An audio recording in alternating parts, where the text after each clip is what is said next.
2024 সালের পরীক্ষায় আমি বসছি, প্রথমবার বসছি।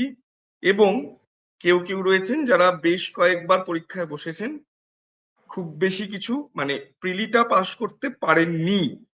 তো এবছর প্রিলি এই বোথ ক্যাটাগরি এদের দুজনেরই জন্য কি করা উচিত এ কটা দিন, কারণ পরীক্ষা কিন্তু খুব বেশি হয়তো দেরি নাও হতে পারে।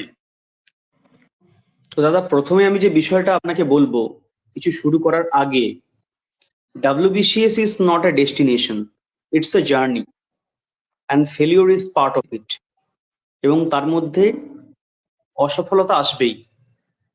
WBCS একবার দিলাম, ক্র্যাক করে ফেললাম, হয় সম্ভব, কিন্তু সবসময় হয় না। তাই BCS এর সঙ্গে লেগে থাকাটা সবচেয়ে গুরুত্বপূর্ণ বিষয়। এবং আমরা যদি দেখি যে মার্চ মাসে সাধারণত আমাদের প্রিলি এক্সাম অনুষ্ঠিত হবে, WBCS 2024। তাহলে ডিসেম্বরকে আমি শেষ ধরলাম, জানুয়ারি এবং ফেব্রুয়ারি দুটো মাস আমার কাছে রয়েছে।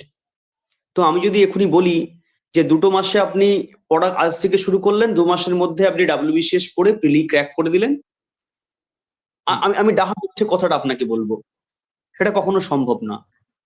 WBCS এর সিলেবাসটা অনেক বড়, তো সেক্ষেত্রে একটা লং টার্ম প্রিপারেশন দরকার।